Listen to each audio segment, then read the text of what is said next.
जय हिंद मेरे शेर शेरनियों, और आप सभी का स्वागत है आपके अपने YouTube चैनल प्रीतम एकेडमी परिवार में। और मैं हूं पंकज कुमार। तो जैसा कि आपको पता होगा कि कल का जो अपडेट आया था, इस अपडेट पे हम लोगों ने बात कर लिया था कि आपका एग्जाम होगा, क्योंकि एक जो मैं बोल सकता हूं कि आपके एग्जाम में एक तरह का बादल जो छाया हुआ था कि जैक बोर्ड का अध्यक्ष और उपाध्यक्ष नहीं था, जिसके कारण लोगों को लग रहा था, सारे स्टूडेंट्स को लग रहा था, यहां तक मुझे भी ये लग रहा था कि एग्जाम नहीं होने वाली है। लेकिन जैसे ही आपको पता होगा कि जैक बोर्ड के जो सचिव है उनको वित्तीय अधिकार दे दिया गया कि किस तरह से आप क्या कर सकते हो, एग्जाम को कंडक्ट कराने के लिए जो भी कॉपी की जरूरत होगी, जो भी आपके मैं बोल सकता हूं कि जो भी प्रश्न पत्र का जरूरत होगा, जो भी अधिकारियों की जरूरत होगा, जो भी केंद्र के लिए खर्चा का जरूरत होगा, सारा का सारा कार्यभार मैं बोल सकता हूं कि वित्त अधिकारी को दे दिया गया। और साथ में यह भी बोल दिया गया कि दिसंबर महीने में और साथ में बोल सकता हूं कि मार्च महीने में क्या होगा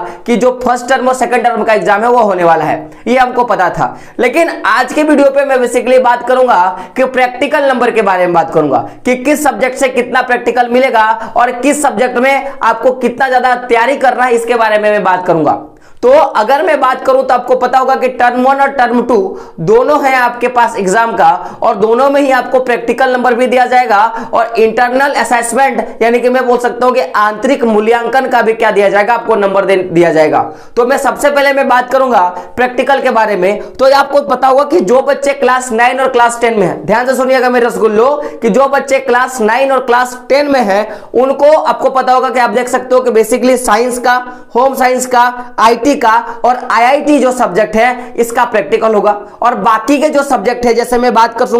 कर सकता हूं कि आपका सोशल साइंस हो गया, हिंदी हो गया, इंग्लिश हो गया, मैथ हो गया और संस्कृत हो गया, तो इसमें आपको मैं बोल सकता हूं प्रैक्टिकल नंबर तो नहीं दिया जाएगा, लेकिन आंतरिक असेसमेंट यानी कि आंतरिक मूल्यांकन दिया जाएगा। तो अगर मैं बात करूं प्रैक्टिकल नंबर का, तो आप सबको पता होगा कि साइंस में, होम साइंस में IT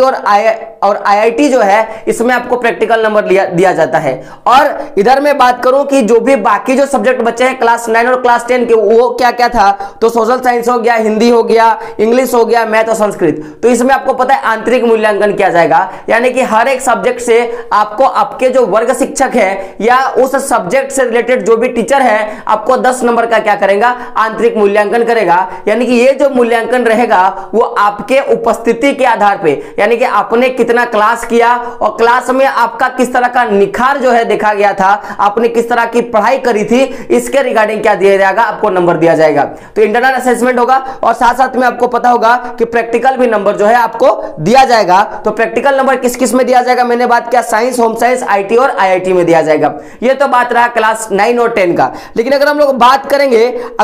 बात करेंगे कि सर इंटरनल असेसमेंट का नंबर कितना कितना है, तो मैंने क्या बोला कि हर एक सब्जेक्ट में आपको 10-10 नंबर मिलेगा। कितना मिलेगा, 10-10 नंबर मिलेगा। यानी कि कुल मिलाकर देखा जाए तो 10 नंबर और 10 नंबर, यानी कि ये जो सोशल साइंस अगर किसी का है तो उसको जो भी आपको लिखित एग्जाम है वो तो देना ही है, साथ में 10 नंबर का असेसमेंट भी नंबर मिलेगा, साथ में हिंदी में भी मिलेगा, इंग्लिश में भी मिलेगा, मैथ में भी मिलेगा और संस्कृत में भी मिलेगा। तो फर्स्ट टर्म में देखा जाए तो आपको 10 नंबर का असाइनमेंट नंबर मिलेगा, और साथ साथ में क्या होगा कि सेकंड जो टर्म होगा उसमें भी आपको क्या मिलेगा, 10-10 नंबर का असाइनमेंट देखने को मिलेगा। यह बात रहा क्लास 10 का, 9 और 10 का। लेकिन हम लोग बात करेंगे इंटरमीडिएट के छात्रों का। अभी हम लोगों ने मैट्रिक का बात कर लिया, अब हम लोग बात करते हैं इंटरमीडिएट के छात्रों का। तो आपको पता होगा कि इंटरमीडिएट में हम लोगों की 3 तरह के छात्र होते हैं। एक वो होते हैं जिन्होंने आर्ट्स लिया होता है, एक वो होते हैं जिन्होंने कॉमर्स लिया होता है, एक वो होते हैं जिन्होंने क्या लिया होता है, साइंस लिया होता है। तो अगर मैं बात करूं कि 11 और 12 के जो बच्चे साइंस लिए होते हैं,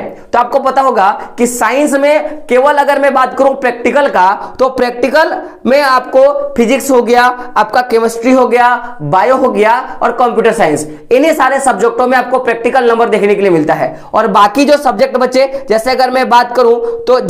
बात करूं मैथ हो गया या इंग्लिश हो गया, इसमें कभी भी आपको प्रैक्टिकल नंबर नहीं दिया जाता है। इसमें आपका आंतरिक मूल्यांकन का मैं बात करूं या इंटरनल असेसमेंट का बात करूं, उसका आपको नंबर देखने के लिए मिलेगा। लेकिन साइंस के जिस भी पेपर पे आपको प्रैक्टिकल नंबर मिलेगा, अगर मैं उन पे बात करूं तो कुल मिला के टर्म 1 और टर्म 2 को मिलाकर अगर देखा जाए तो आपको 30 नंबर का कितना, कितना 30 नंबर का प्रैक्टिकल होगा, 30 नंबर का प्रैक्टिकल होगा। तो टर्म 1 में आपको 15 नंबर का मैं बोल सकता हूं कि आपको प्रैक्टिकल होगा, और मैं बात कर सकता हूं कि जो टर्म 2 होगा उसमें भी क्या मिलेगा, आपको 15 नंबर का प्रैक्टिकल देखने के लिए मिलेगा, यानी टोटल मिला के 30 नंबर का प्रैक्टिकल आपको दिया जाएगा। लेकिन बात करेंगे असेसमेंट के बारे में, तो आपको पता होगा कि असेसमेंट में क्या होता है कि हर एक सब्जेक्ट में आपको 10-10 नंबर का असाइनमेंट दिया जाता है कि आपने आपके क्लास में किस तरह का आप लोगों ने क्या किया कि रिकॉर्ड तोड़ पढ़ाई किया, किस तरह से आपकी उन्नति रही, इसके आधार पर आपके आंतरिक मूल्यांकन आपके वर्ग शिक्षक या आपके उस सब्जेक्ट के शिक्षक कर देते हैं। तो ये बात तो रहा साइंस का मेरे रसगुल्लो। लेकिन अगर बात करें आर्ट्स में, तो आपको पता होगा कि आर्ट्स में केवल ज्योग्राफी में, मैं किसका बात कर रहा हूं, केवल ज्योग्राफी में प्रैक्टिकल होता है, और बाकी जितने भी सब्जेक्ट उसमें सब में आपको क्या मिलेगा, आंतरिक मूल्यांकन देखने लिए मिलेगा। अगर बात करें कॉमर्स का, तो कॉमर्स में आपको पता होगा कि एसीटी जो है, एसीटी जो सब्जेक्ट है या ईटीपी जो सब्जेक्ट है, इसमें आपको क्या देखने को मिलेगा कि इस दोनों में ही आपको खाली प्रैक्टिकल नंबर देखने के लिए मिलता है। लेकिन अभी भी ये कंफर्म नहीं है कि ये जो एसीटी जो आपका सब्जेक्ट है, या मैं बात करूं ईटीपी जो सब्जेक्ट है, इसमें एग्जाम होगा कि आपका मैं बोल सकता हूं कि प्रैक्टिकल बेस, या मैं बोल सकता हूं कि आपका उसमें जो बोलते हैं ना कि प्रयोगशाला में वो सारे करवाए जाएंगे, ये भी अभी निर्धारण नहीं किया गया है। तो ऐसे अगर देखा जाए तो कुछ सालों से यही प्रथा चलती आ रही है कि जैक बोर्ड सबसे पहले प्रैक्टिकल का एग्जाम या सेशनल कॉपियों का एग्जाम लेती है, उसके बाद थ्योरी का एग्जाम होता है। लेकिन इस साल क्या होगा वो तो नहीं पता। लेकिन आपको एक चीज रसगुल्लो कि यहाँ कि जो भी कुछ हम लोगों ने देखा, इस पे एक बात तो जाहिर था कि एग्जाम होने वाला है, लेकिन अभी भी ये कंफर्म नहीं किया गया है कि एग्जाम जो है सबसे पहले प्रैक्टिकल का लिया जाएगा कि सबसे पहले थ्योरी का लिया जाएगा। ऐसे आशा किया जा सकता है कि, और मैं भी आशा कर रहा हूं कि सबसे पहले प्रैक्टिकल का एग्जाम ही लिया जाए, ताकि आपको ये तो पता चल जाएगा कि कितने कितने नंबर का प्रैक्टिकल है का जो एग्जाम आपका लिया गया है। रही बात हमारे चैनल का, तो आपको पता होगा कि हमारे प्रीतम एकेडमी जो परिवार है वो आपको क्या करवाती है कि जो भी जैक बोर्ड रिलेटेड जो भी मैं बोल सकता हूं अपडेट्स होते हैं वो सारे के सारे देते हैं। यानी कि एक स्टूडेंट को जितने भी जरूरत होते हैं, जिन भी चीजों को जानने के बारे में, सारे का सारा अपडेट आपको दिया जाता है प्रीतम एकेडमी की तरफ से। और साथ साथ में यहाँ पे मैथ के क्लासेस, साइंस के क्लासेस, और बेसिकली मैं बोलूंगा एसएसटी के जितने भी क्लासेस है वो करवाए जाते हैं। तो अगर आप हमारे चैनल पे फर्स्ट टाइम विजिट कर रहे हो, चैनल पे जुड़ रहे हो, तो क्या करें, चैनल को सब्सक्राइब कर दे और बेल का आइकन जरूर प्रेस कर दे। तो दोस्तों मिलते हैं अगले वीडियो में, तब तक के लिए जय हिंद, जय भारत, और आपका दिन शुभ हो।